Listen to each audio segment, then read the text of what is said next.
பர்திமேயு சுவிசேஷ ஊழியங்கள் வழங்கும் நற்செய்தி நேரம். தேவ செய்தி பாஸ்டர் ஆர். அகஸ்டின். இந்த நாளில் உங்களோடு பேசி வருகிறேன். ஒன்றுமே இல்லாத இடத்துல அற்புதம் செய்கிற கர்த்தர். எனக்கு அன்பானவர்களே, நீங்கள் கூட ஒன்றுமே இல்லை பிரதர், எல்லாம் போயிடுச்சு பிரதர், நான் எல்லாம் இழந்து நிற்கிறேன் வைங்க, கவலைப்படாதீங்க. எல்லாத்தையும் இழந்து நின்ற ரோட்டில் இருந்த கண்ணு தெரியாத ஒரு பிச்சைக்காரனை கண் பார்வையை கொடுத்து அநேகர் பார்த்து ஆச்சரியப்படும் அளவிற்கு ஆசீர்வதித்த தேவன் இன்றைக்கும் ஜீவிக்கிறார். 38 வருஷமாக படுத்து கிடந்த உதவி செய்ய ஒருத்தனும் இல்லாத ஒருத்தனை பார்த்து யோவான் 5:6 கேட்டார், நீ சுகம் பெற விரும்புகிறாயா என்று கேட்டாரே. இன்றைக்கு உங்களுக்கு சுகத்தை தருவார். ஆமென். யார் விசாரிக்காம கிடக்கிற அந்த மனுஷனை தேடி போய் நீ சுகம் பெறணுமான்னு கேட்டாரே. அவன் கேட்டவர் யாருன்னு கூட அவனுக்கு தெரியாது. தன்னை சுகப்படுத்தினவரே தெரியாதவனுக்கு சுகம் கொடுக்கிறாரே. நீ அவரையே நம்பி காத்திருக்கிறே, உனக்கு தராமல் இருப்பாரா? உங்களுக்கு தராமல் இருப்பாரா? உங்கள் வேதாகமத்தை எங்கே இருந்தாலும் சரி மறுபடியும் திருப்பிக் கொள்ளுங்க. 2 ராஜாக்கள் 7ஆம் அதிகாரம் 2ஆம் வசனத்திற்கு. அப்படி எல்லாரும் எடுக்கிற வரைக்கும் நாளைய தின்ன குறித்து கலங்காரே மகனே, நாளைய தின்ன குறித்து கலங்காரே மகனே, இதுவரை காத்த தெய்வம் இனியும் நடத்திடுவார்.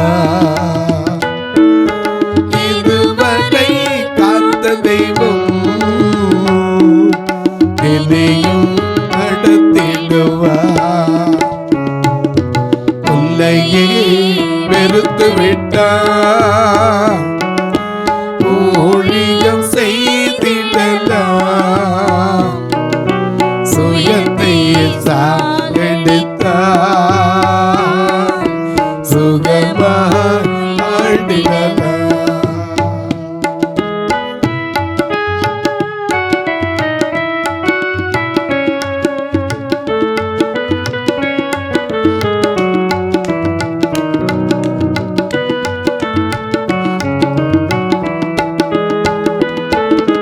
சிலுவை சுமப்பதனா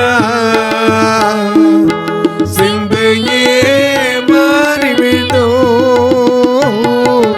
சிலுவை சுமப்பதனா சிந்தையே மாறிவிடும், நீடிக்க பொறுமை வரும், நிரந்தர அமைதி வரும், நீடிக்க பொறுமை வரும், நிரந்தர அமைதி வரும். உன்னையே வெறுத்து விட்டார், ஊழியம் செய்திடலாம், சுயத்தை சாகடித்தார், சுகமாய் ஆழ்ந்திடலாம். நாளைய தினத்தை குறித்து இன்னைக்கு கூட சோர்ந்து பாதீங்க. ஏன்னா நாளை என்பது உங்களுக்கும் தெரியாது, எனக்கும் தெரியாது. 38 வருஷம் ஒருத்தன் மடுத்து கிடந்தான். யோவான் 5ஆம் அதிகாரத்தில் பெதஸ்தா என்கிற குளத்தில், அந்த குளையில் என்னன்னா எல்லாம் 5 மண்டபங்கள் உண்டு. அந்த மண்டபத்தில் எப்பேற்பட்ட வியாதிக்காரன் அங்கே படுத்திருப்பான். அதில் ஒரு காரியம் நடக்கும். ஒரு தேவதூதன் வருவான், எப்போமாவது வருவான், எப்போ வருவான்னு தெரியாது, ராத்திரியோ பகலோ தெரியாது. அந்த குளத்தை என்ன செய்வான், கலக்குவான். அப்படி கலக்கும் போது யார் முதல்ல போய் அந்த குளத்தில் இறங்குறாங்களோ அவங்க என்ன எப்பேற்பட்ட வியாதியாக இருந்தாலும் சொஸ்தமாவான். ஆமாம். ஆனால் ஒருத்தங்க கிடந்தா யாருமே இல்லை, கூட்டிகிட்டு போக முடியாது, எந்திரிக்கவும் முடியாது. 38 வருஷம் படுத்த படுக்கையிலே கிடந்த ஒரு மனுஷன் அற்புதம் நடக்க நம்ப முடியுமா?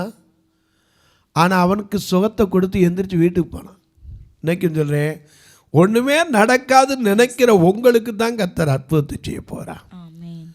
எனக்கு நடக்குமான்னு சந்தேகப்படுற உங்களுக்கு எனக்கு தான் கர்த்தர் ஒரு அற்புதத்தை செய்ய போகிறார். ஏன்னா அன்னைக்கு பாருங்க, எல்லாம் போச்சு, பிள்ளைய சமைச்சு திங்கிற அளவுக்கு இருக்கும்போது ஒரு வார்த்தை வந்துச்சு, நாளை இந்நேரத்தில் சமாரியாவின் வாசலில் 1 மரக்கால் கோதுமை ஒரு சேக்கலுக்கும் 2 மரக்கால் வார்கோதுமை ஒரு சேக்கலுக்கும் விற்கப்படும் என்று கர்த்தர் சொல்லுகிறார் என்றான். அப்பொழுது ராஜாவுக்கு கைலாக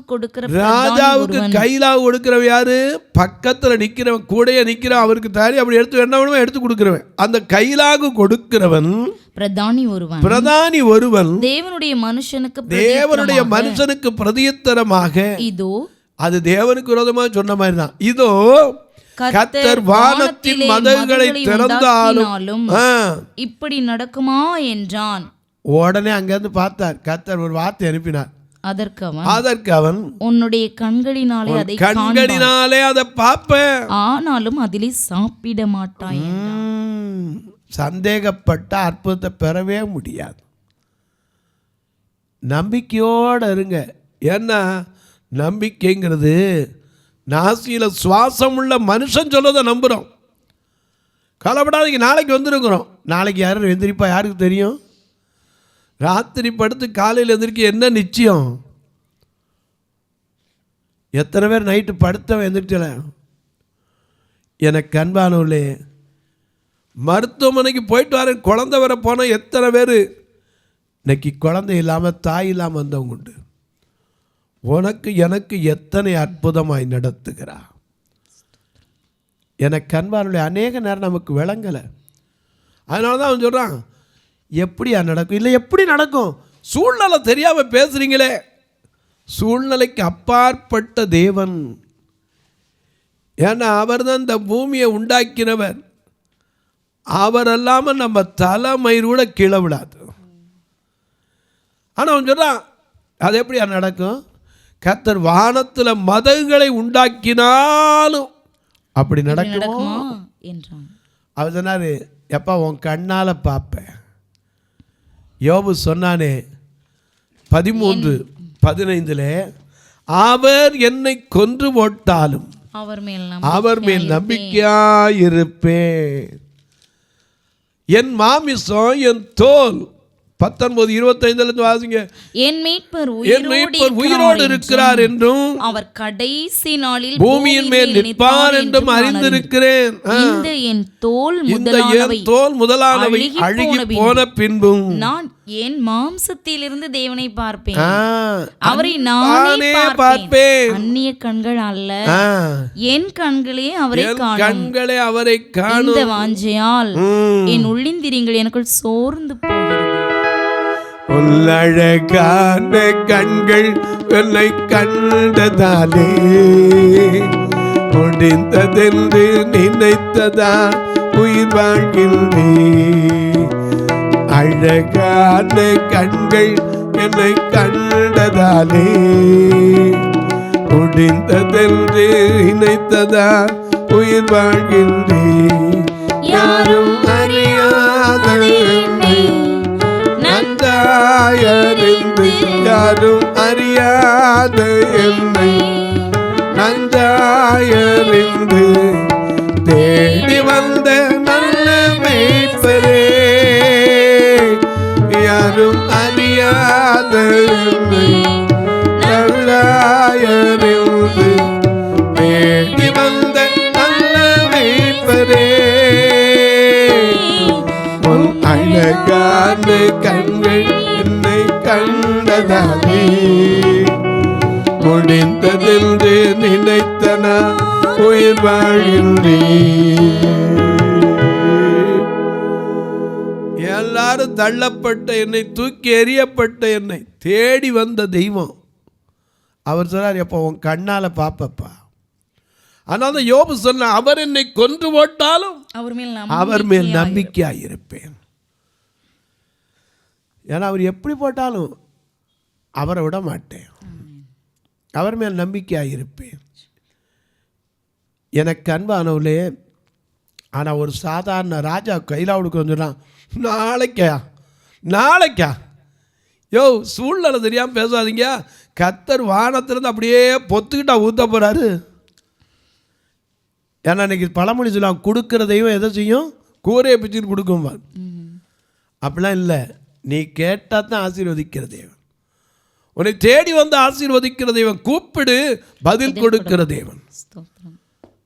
உன் கைகளை ஏறெடு, உன் கண்களை ஏறெடு, ஒத்தாசை வந்துடும். எனக்கு அன்பானுடைய இவன் நான் வானத்தில் ஒரு மதகு உண்டாக்கி அங்கேருந்து அப்படியே பொத்துரு கொட்டினா கூட நடக்குமாண்ணா. உன் கண்ணால் பார்ப்பேன், ஆனால் அனுபவிக்க மாட்டேன், சாப்பிட மாட்டேன். அடுத்து வாசிங்க, என்ன நடந்தது பார்க்கலாம். குஷ்டரோகிகளான 4 பேர். ஆனால் ஆரை கொண்டு அந்த வார்த்தையை உறுதிப்படுத்தினா தெரியுமா? ஒன்றுக்கு ஆகாது. ஊருக்கு வெளியே தள்ளிட்டாங்க. ஏன்னா ஊருக்கு வெளியே 4 குஷ்டரோகி. நல்லா இருக்கிற மனுஷனுக்கே சோறு இல்லை. ஏன்னா ஒருத்தி பிள்ளை இன்னொருத்தி வாங்கி சாப்பிட்றா. அடுத்து என் பிள்ளைய கொண்டா சமைப்போங்கிறா. கழுதத்தலையே 80 காசு. இந்த குஷ்டரோகிக்கு யார் இறக்கப்பட போகிறான்? குஷ்டரோகிங்க இறக்கப்பட அந்த 4 பேர் பார்த்தான், ஒரு முடிவு பண்ணான். அவங்க என்ன சொன்னாங்க வாசிங்க. அந்த 4 குஷ்டரோகிகளான 4 பேர் ஒலிமுக வாசலில் இருந்தார்கள். ஒலிமுக வாசலில் இருந்தார்கள். ஒருவரை ஒருவர் நோக்கி, அந்த 4 பேருக்குள்ள ஒருத்தர் நோக்கி, நாம் இங்கே இருந்து சாக வேண்டியது என்ன? ஏன்னா இங்க இருந்தா பஞ்சம், ஒன்றும் கிடைக்காது. உள்ள இருக்கிறவனுக்கு சாப்பாடு இல்லை, நமக்கு யார் போடுவா? இங்க இருந்து சாக வேண்டியது என்ன? பட்டணத்திற்குள் போவோம் என்றாலும் அங்கேயும் பஞ்சமா இருக்கு, அங்கே சாவோம். நாம் இங்கே இருந்தாலும் சாவோம். ஆகையால் இப்பொழுது சீரியருடைய பாளையத்திற்கு போவோம், அங்க ஏற்றுக்கொண்டா அவர்கள் நம்மை உயிரோடு வைத்தால் பிழைக்கிறோம், கொன்றால் சாகிறோம். என்ன நடந்தாலும் சரி கர்த்தரை நம்பி, அழகா சொன்னாங்களே, கர்த்தரையே துதிப்பே, காலமெல்லாம் துதிப்பே, கர்த்தரையே துதிப்பே, காலமெல்லாம் துதிப்பே, நல்லவர் நல்லவர் கிருபை உள்ளவர் என்று பாடுவே, நல்லவர் நல்லவர் கிருபை என்று பாடுவே, கர்த்தரையே துதிப்பே, காலமெல்லாம் துதிப்பே, கர்த்தரையே துதிப்பே, காலமெல்லாம் துதிப்பே. கடைசி வரைக்கும் விட மாட்டேன், அவரையே நம்புவேன். இவன் சொன்னா எப்படிப்பா நடக்கும்? உன் கண்ணால் பார்ப்பேன். 4 குஷ்டரோகி, ஒன்றுக்குமே உதவாதவன். இவனால் என்ன பிரயோஜனம்? நினைக்கூடிய கர்த்தர் அவனை கொண்டு தான் அற்புதம் செய்தார். அவன் சொன்னான், நான் இங்கே இருந்தாலும் ஜாவோம், பட்டணத்துக்குள்ளே போனாலும் பஞ்சம், அங்கேயும் ஜாவோம், எங்கே இருந்தாலும் ஜாவ போகிறோம், சீரியனுடைய பாளையத்துக்கு போவோம், எதிரி கையில் கூட செத்தாலும் பரவாயில்ல போவோன்ட்டு இங்கேருந்து நடந்து போகிறாங்க. சீரியருடைய இராணுவத்திற்கு போக இருட்டோடு எழுந்திருந்து சீரியருடைய பாளையத்தினுடைய முன்னணியில வந்தார்கள். அங்கே ஒருவரும் இல்லை. அங்க ஒருத்தர் இல்லை. என்ன தெரியுமா நடந்த காரியம்? என்ன தெரியுமா? ஆண்டவர் சீரியரின் இராணுவத்திற்கு ரதங்களின் இறைச்சலையும். நடந்து வந்தது யாரு? குஷ்டரோகி. அவன் எப்படி நடந்திருப்பான்? வியாதியில் எப்படி நடந்திருப்பான்? எனக்கு கண்வால தவழ்ந்து வந்தவனு ஒரு ஊன்றுகோலை வச்சு டொக்குன்னு ஊண்டி வந்திருப்பான். ஆனால் இவன் நடந்து வர்ற சத்தம் அங்கே எப்படி டிரான்ஸ்ஃபார்ம் ஆகுது? ரதங்களின் இறைச்சல்களையும் குதிரைகளின் இறைச்சலையும். குதிரை மாதிரி நடந்து வந்தானா. ஏன்னா நம்ம பாடுறோம்ல, வீறு கொண்டெழும் வெற்றி வீரரே, மாறு கொண்டு மன்னன் உண்டு சொல்கிறார். வீறு கொண்டெழும் வெற்றி வீரரே, உண்டு சொல்கிறார். ஜீவதேவ சேனை அல்லவோ, அல்லேலூயா, ஜீவதேவ சேனை அல்லவோ,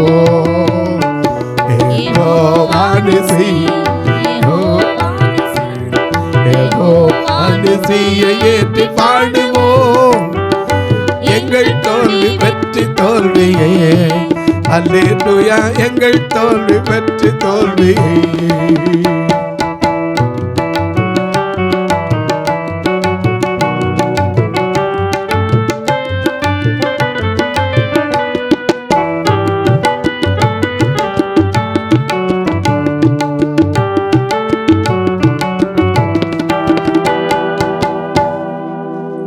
யெகோவா நிசி என்னாலும் வெற்றி தருகிற கர்த்தர். நடந்து போறவன் சத்தம், குஷ்டரோகி நடந்து வர அங்கே அவங்களுக்கு என்ன கிடைக்குது? இராணுவங்கள் இறைச்சல், ரதத்தினுடைய இறைச்சல், குதிரைகளின் இறைச்சல். உடனே அவங்க என்ன பேசுறாங்க பாருங்க, அங்க எழுதி இருக்கு, அழகா எழுதி வச்சிருக்க. ஒருவரை ஒருவர் நோக்கி, அங்கே குஷ்டரோகி பேசிக்கிட்டான், இங்க இவன் பேசிக்கிறான், சீரியர் பேசிக்கிறான். அங்கே ஒருவரை ஒருவர் நோக்கி, இதோ நம்மிடத்தில் போருக்கு வர இஸ்ரவேலின் ராஜா ஏத்தியரின் ராஜாக்களையும் எகிப்தியரின் ராஜாக்களையும் நமக்கு விரோதமாக கூலி பொருத்தினான் என்று சொல்லி இருட்டோடு எழுந்திருந்து ஓடி போய் தங்கள் கூடாரங்களையும் தங்கள் குதிரைகளையும் தங்கள் கழுதைகளையும் தங்கள் பாளையத்தையும் அவைகள் இருந்த பிரகாரமா அப்படியே விட்டுட்டு உயிர் தப்புனா போதும், தங்கள் பிராணன் மாத்திரம் தப்பும்படி ஓடி போனார்கள். வேதம் சொல்லுது, நீதிமொழிகள் 28:1 வாசிக்கிறோம், ஒருவனும் தொடராதிருந்தும் துன்மார்க்கன் ஓடுகிறான். நாமளும் ஓடுறோம். ஓடுவேன் பெற்றுக்கொள்ளத்தக்கதாய் ஓடுவேன்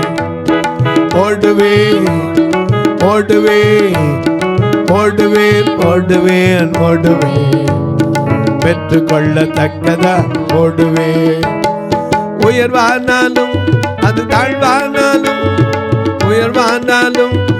தாழ்வானாலும் பெற்றுக்கொள்ளத்தக்கதாய் ஓடுவேன் பெற்றுக்கொள்ளத்தக்கதாய் ஓடுவேன் பெற்றுக்கொள்ளத்தக்கதாய் ஓடுவேன். பிராணம் தப்புனா போதும், உயிர் உழைச்சா போதும். இங்கே வந்து பார்த்தா ஒருத்தர் இல்லை. உள்ளே போனால் நல்லா முதல்ல பசி தீர சாப்பிட்டாங்க. ஏன்னா எவ்வளோ நாள் சாப்பிடாம வந்தாலும் நமக்கு தெரியாதுல்ல. மனுஷனுக்கு பசி வந்தால் என்ன செய்யும்? 10 பறந்துடும். அதுவும் குஷ்டரோகிங்க எவ்வளோ நாள் சாப்பிடாம இருந்தால் தெரியும். நல்லா போய் ஒரு கூடாரத்தை சாப்பிட்டான். அப்புறம் தான் புத்தி வந்துச்சு. அடுத்த கூடாரத்துக்குள்ளே போனான். அவன் சொன்ன, அவன் பேசுனது பாருங்க. அந்த குஷ்டரோகிகள் பாளையத்தின் முன்னணி மட்டும் வந்தபோது ஒரு கூடாரத்திற்குள் பிரவேசித்து குடித்து அதிலிருந்து வெள்ளியையும் பொன்னையும் வஸ்திரங்களையும் எடுத்துக்கொண்டு போய் ஒளித்து வைத்து திரும்பி வந்து இன்னொரு கூடாரத்துக்குள்ள போறான். வேறொரு கூடாரத்திற்குள் பிரவேசித்து அதிலிருந்தும் அப்படியே எடுத்துக்கொண்டு போய் எத்தனை தரத்தை தின்னாலும் அவ்வளவு பசி, திரும்பி தின்னு எல்லாத்தையும் திருப்பி ஒளிச்சு வச்சான். ஒளித்து வைத்து பின்பு அவர்கள் ஒருவரை ஒருவர் நோக்கி, நாம் செய்கிறது நியாயம் அல்ல. பசி தீர்ந்த பிறந்தாங்க நல்லது கெட்டது தெரியும். பசி இருக்கும்போது தெரியாது. அதனாலதான் அந்த காலத்தை சொன்ன, பசி வந்தா என்ன செய்யும்? இவன் பசி இருக்கும்போது இவன் என்ன செய்யறோம்? ஒளிச்சு வைக்கிறோம், எடுக்கிறோம், திங்கிற தெரியல, இப்ப தெரியுது. அதனாலதான் சொன்னாங்க, அந்த காலத்துல வெள்ளைக்காரன் சொல்லும்போது சோப்பு சூப்பு சால்வேஷன் என்ன அர்த்தம்? முதல்ல நல்லா குளிக்க சொல்லணும், அப்புறம் தெம்பா சூப்பை கொடுக்கணும், அப்புறம் தான் சுவிசேஷம் சொல்லணும். இன்னைக்கு அதைத்தான் செய்கிறோம். நாங்கள் அடுத்த அவங்களாம் வர சொல்லி நல்லா சாப்பிட வச்சு அவங்களுக்கு சுவிசேஷத்தை சொல்லி தான் அனுப்புகிறோம். நீங்களும் ஒரு நாள் உணவு கொடுக்க உதவலாம். பிறந்தநாள், திருமண நாள் போன்ற நல்ல நாட்கள் இதற்கு கர்த்தர் ஏவினால் உதவலாம். ஏன் இந்த ஈஸ்டர் பண்டிகை வருது, இப்போ 40 நாள் ஜெபம் நடக்குதே. ஒவ்வொரு நாளும் பார்வையற்ற பெண்கள் அநேகரும் ஜெபிக்கிறாங்க. ஒரு டீ பிஸ்கட் கொடுக்குறதுக்கு எத்தனையோ கறி செலவழிக்கணுமோ, ஒரு 1000 ரூபா. இந்த 40 நாள் ஒரு நாள் உங்கள் குடும்பத்துக்கு ஜெபிக்கிறதுக்காக. எனக்கு அன்பானுள்ள இங்கே போய் பார்க்குறான். இப்போ சாப்பிட்ட பிறகு தான் இவங்களுக்கு தெரியுது நாம் செய்கிற இந்த காரியம். வாசிங்க, எல்லாம் எழுதியிருக்காரு, செய்கிறது நியாயம் அல்ல. இந்நாள் நற்செய்தி அறிவிக்கும் நாள் நாம் மௌனமாயிருந்து பொழுது விடிய மட்டும் காத்திருந்தால் குற்றம் நம்மேல சுமரும். இப்போதும் நாம் போய் ராஜாவின் அரமனையாருக்கு இதை அறிவிப்போம் வாருங்கள் என்று சொன்னாங்க. அவங்க வந்து அறிவிச்ச போது யாரும் நம்பல. எப்படி பார்த்துறீங்க? எப்படி நடக்கும்? எனக்கு அன்பானுடைய ராஜாவும் கூட நம்ப முடியலை. ஆனால் பாளையத்துக்கு போய் பார்த்த போது தான் தெரிஞ்சு, அப்பா ஒருத்தர் அங்கே இல்லை. கர்த்தர் சொன்ன வார்த்தை எப்படி நிறைவேறிச்சு தெரியுமா?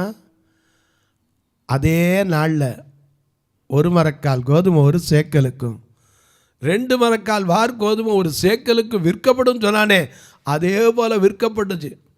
பஞ்சத்தில் மக்கள் இருந்ததுனால கூட்டத்தில் வாங்கிறதுக்காக ஒருத்தர் மீச்சு கலவுக்கு கூட்டம் இருந்துச்சு.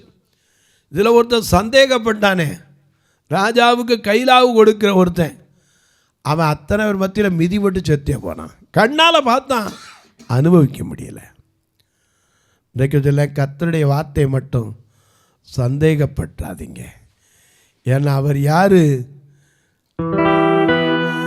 கர்த்தர் நாமம் என் புகலிடமே, கருத்தோடு துதித்திடுவே. கர்த்தர் நாமம் என் புகலிடமே, கருத்தோடு துதித்திடுவே. யெகோவா ஈரே, எல்லாமே பார்த்து கொள்வி. யெகோவா ஈரே, எல்லாமே பார்த்து கொள்வி. ஸ்தோத்திரமே அப்பா ஸ்தோத்திரமே, ஸ்தோத்திரமே அப்பா ஸ்தோத்திரமே. கர்த்தர் நாமம் என் புகலிடமே, கருத்தோடு துதித்திடுவே. கர்த்தர் நாமம் என் புகலிடமே, கருத்தோடு துதித்திடுவே. நல்ல கவனிங்க. கண்ணால பார்த்தான், ஆனால் அனுபவிக்க முடிஞ்சா? இன்னைக்கு நீங்கள் பார்க்குறீங்க, 2 கண்ணும் தெரியாத என்ன எப்படி நடத்துகிறாரு நீங்கள் தொலைக்காட்சியில் பார்க்குறீங்க. எனக்கு மேடு தெரியுமா, பள்ளம் தெரியுமா, இல்லை ரோட்டில் போனால் குறுக்க ஓடி வர மாடு தெரியுமா, தோண்டி இருக்கிற பள்ளம் தெரியுமா, இல்லை எதிர்த்து வர இன்னைக்கு பேட்டரி இல்லாத கார் கூட தெரியுமா? சத்தம் கேட்காது. சத்தம் கேட்டாலும் கொஞ்சம் ஒதுங்கலாம். ஆனால் இந்த நிலையில் கர்த்தர் நடத்துகிறாரு, உங்களை நடத்த மாட்டாரா? இன்றைக்கும் சொல்கிறேன். எனக்கு அன்பான ஒரு அம்மையார் கேட்டாங்க, எல்லாம் இழந்து நிற்கிறையா, எனக்கு நடக்குமா? அன்றைக்கு தாவீதுக்கு கொடுத்தவர், அவனோடு இருந்த 3 வித கூட்டம். ஒன்று முறுமுறுக்கிற கூட்டம், ஒன்று கடன்பட்டவர்கள், இன்னொன்று ஒடுக்கப்பட்டவர்கள். அந்த ஒடுக்கப்பட்டவர்களுக்கு விடுதலை கொடுத்தவர், கடன்பட்டவர்களுக்கு கடனிலிருந்து கொடுக்கும்படி ஆசீர்வதித்தவர், முறுமுறுத்தவர்களுக்கு அற்புதம் செய்து மகிழ வைத்தவர், எல்லாவற்றையும் இழந்து நின்று அதே இடத்தில் அற்புதத்தை காணும்படி எவன் சந்தேகப்பட்டான் அவனுக்கு உறுதிப்படுத்தியவர் உங்களுக்கு உறுதிப்படுத்துவார். தொலைக்காட்சியில் பார்க்கிறவர்களே, இந்த நிகழ்ச்சியை நாள்தோறும் பார்க்குறீங்க, கேட்குறீங்க, சந்தோஷப்படுறீங்க. ஒரு வார்த்தை ஜெபம் பண்ணுறீங்களா? இது தொடர்ந்து வரணும், அதற்கான தேவைகள் சந்திக்கப்படணும். ஒவ்வொரு நாளும் தொலைக்காட்சி நிகழ்ச்சோன்னா 5000 செலவழிக்கணும். அது மட்டும் இல்லை, எங்கள் ஆலயத்தை வந்து பாருங்கள், 2 கண்ணு தெரியாத மக்கள் அங்கே போடுற காணிக்க கரண்ட் பில்லு கட்டக்கூட இருக்காது. ஏன்னா 3 ஸ்பேஸ் கரண்ட்டு. 2 ஆலயத்திலும் சொல்கிறேன், நீங்கள் தாராளமாக வந்து பார்க்கலாம், நீங்களே கூட எண்ணலாம், தப்பு இல்லை. ஆனால் இவங்களை ஒரு நாள் கூட நான் சாப்பிடாமல் அனுப்புனதில்லை. ஏன்னா அதுதான் விசுவாசம். எனக்கு அன்பானவர்களே, நீங்கள் உங்கள் பிறந்த நாள், திருமண நாள் போன்ற நல்ல நாட்களிலே இவர்களை அழைத்து வருகிற வாகனத்து உதவிக்காக உதவலாம். ஏன்னா ஒரு வாரத்துக்கு 4000 செலவழித்து தான் மக்களை கூட்ட வேண்டியிருக்கு. அதே போல் உங்கள் பிறந்தநாள், திருமண நாளில் நல்ல உணவு கொடுக்க உதவலாம், உடை கொடுக்க உதவலாம், ஏன் ஒரு ஊன்றுகோல் கொடுக்க உதவலாம். இன்றைக்கு கூட ஒருத்தர் காலையில் என்கிட்ட பேசினார், ஐயா நான் ஒரு 10 வேஷ்டி 4-5-6 சட்டத்துணி புது துணி எடுத்து வச்சுருக்கேன், இல்லாதவங்களுக்கு கொடுங்க ஐயா அப்படின்னார். இப்படிப்பட்ட நீங்கள் ஒரு வேளை தொழில் செய்கிறவங்களாக இருக்கலாம். ஐயா அவங்க தொழிலிருந்து கூட நீங்கள் ஆசீர்வாதிக்க கர்த்தர் ஏவினால் நீங்களும் தொடர்பு கொள்ளலாம், கொடுக்கலாம். ஒருவேளை கேட்கலாம், பிரதர் நாங்கள் உதவி செய்யணும்னு ஆசைப்படுறோம், எப்படி உதவி செய்ய பிரதர்? எனக்கு அன்பானவர்களே, 2 ஃபோன் நம்பர் வந்துக்கிட்டே இருக்கும். இது வழியாக நீங்கள் ஜிபே, ஃபோன்பே கொண்டு தொடர்பு கொள்ளலாம். சிலர் கேட்பீங்க, நாங்கள் பொருளாக உதவி பண்ணலாமா? தாராளமாக. பொள்ளாச்சியில் ஒரு சகோதரர் இருக்கார். அவர் மாதம் இந்த கண்ணீராக குடும்பங்களுக்கு கொடுக்குறதுக்குன்னு பெருஞ்சீரகம், சின்ன சீரகம், வெந்தயம், கடுகு இப்படிப்பட்ட பொருட்களை மாதம் பார்சலில் போட்டு அனுப்புவார். லாரியில் மேட்டூர் டிரான்ஸ்போர்ட்டில் நான் தான் போய் எடுக்கிறேன். எல்லா குடும்பத்துக்கும் பெருஞ்சீர 100, சின்னச்சீர 100, கடுகு 100, மிளகு, இப்படி எல்லா காரியம் வச்சு பகிர்ந்து கொடுக்குறேன். ஒருவேளை இப்படிப்பட்ட தொழிலில் நீங்கள் இருப்பீங்கன்னா உங்களையும் கர்த்தர் இப்படி ஏவானாரால் நீங்கள் தொடர்பு கொள்ளலாம். ஆனால் கட்டாயமில்லை, விசனமாயில்லை. உங்கள் ஜெபக்காரி எது இருந்தாலும் சரி, காலை 10லேருந்து 5க்குள்ளே சொல்லலாம். அது மட்டுமல்ல, வருகிற ஈஸ்டர் பெருநாளில் நல்ல உணவோட உதவலாம். இந்த 40 நாள் ஜெபத்தில் ஒரு நாள் பொறுப்பேற்க கர்த்தர் ஏவினா நீங்கள் தொடரலாம். இப்போ உங்களுக்காக ஜெபிக்கட்டுமா? நல்ல பிதாவே, நன்றியோடு துதிக்கிறோம் சுவாமி. இந்த அருமையான நாளிலே ஒன்றுமில்லாத நிலையிலும் அற்புதம் செய்கிற தேவன், எல்லாவற்றை இழந்து நிற்கிற உனக்கும் எனக்கும் செய்வார். எந்த வாய்ப்புமே இல்லை அப்படிங்கிற சூழ்நிலையில் தாவீதைப் போல நெருக்கப்பட்டு எல்லாவற்றை இழந்து நின்றால் சகலத்தையும் திருப்பி கொடுத்தது உண்மையானால் உனக்கும் எனக்கும் தருவார். அன்பின் தெய்வமே, ஆறுதலின் நாயகரே, இந்த தொலைக்காட்சி முன்னாடி வேதனையோடு வந்திருக்கிற மக்களை பாரும், கண்ணீர் கவலையோடு இருக்கிற மக்களை பாரும். அவருடைய குறைவுகளெல்லாம் கர்த்தர் என் தேவன் நிறைவாக்கி ஆசீர்வதிங்க. படிக்கிற பிள்ளைகளுக்கு நல்ல ஞானத்தை கொடுங்க. அரசு தேர்வு எழுத போகிற பிள்ளைகளுக்கு நல்ல ஞானத்தை கொடுங்க. வருங்காலத்தில் கல்லூரி வாழ்க்கையில் அடியெடுத்து வைக்க போகிற பிள்ளைகளுக்கான பொருளாதார தேவைகளை ஒவ்வொரு குடும்பத்திலும் சந்திங்க. சுகவீனம் பலவீனத்தோடு இருப்போருக்காய், மருத்துவமனையில் அட்மிட் ஆகி இருப்போருக்காய், வயது முதிர்ந்த நிலையில் கவனிப்பாரற்று கிடக்கிற ஒவ்வொரு அன்பு பெரியோருக்காய், சிறியோருக்காய், வாலிபருக்காய், சுகர்னால பிரஷர்னால பாதிக்கப்பட்டிருக்கிற மக்களுக்காய், என்ன வியாதினே தெரியாமல் சோர்ந்து போய் இருக்கிறவர்களுக்காய், இருதயத்தில் சர்ஜரி பண்ணணுமே, ஐயோ என் வாழ்க்கை எப்படின்னு கலங்கி கொண்டிருக்கிற மக்களுக்காய், ஒவ்வொருவருடைய வியாதியிலிருந்து விடுதலை கொடும், வேதனையிலிருந்து விடுதலை கொடும். வானத்திற்கும் பூமிக்கும் சகல அதிகாரம் கொண்ட இயேசு கிறிஸ்துவின் ஈடு இணையற்ற வல்லமையோட நாமத்தில் ஜெபிக்கிறேன் நல்ல பிதாவே, ஆமென், ஆமென். சபை ஆராதனை ஞாயிறு காலை 10 மணி முதல் 12 மணி வரை. இடம் பர்திமேயு சுவிசேஷ ஆலயம், அன்னை சத்யா நகர், இளமனூர் அஞ்சல், சக்கிமங்கலம் வழி, மதுரை மாவட்டம்.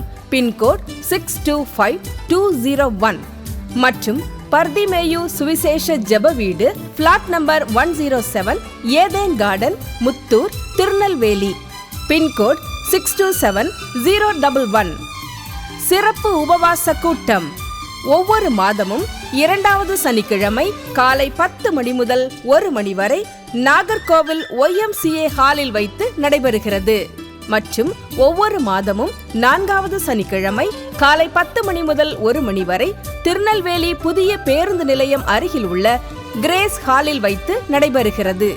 எங்கள் எல்லா ஆராதனைகளிலும் கலந்து கொண்டு தேவனை மகிமைப்படுத்த அன்பாய் அழைக்கிறோம். உங்கள் உதாரத்துவமான காணிக்கைகளினால் இவ்வூழியத்தை தாங்க விரும்பினால் R Augustine, account number 5021364331, IFSC code IDIB 000B066, Indian bank, BP Kulam, Madurai. GPay number 9842181917, BGM ministries மற்றும் 9442559772, பிளைண்ட் மினிஸ்ட்ரீஸ் அகஸ்டின். உங்கள் தொடர்புக்கு பாஸ்டர் ஆர் அகஸ்டின், பர்திமேயு சுவிசேஷ ஊழியங்கள், நாகமலை, புதுக்கோட்டை, மதுரை 625019. தொலைபேசி எண்கள் 9842181917 மற்றும் 9442559772. கர்த்தர் தாமே உங்களை ஆசீர்வதிப்பாராக.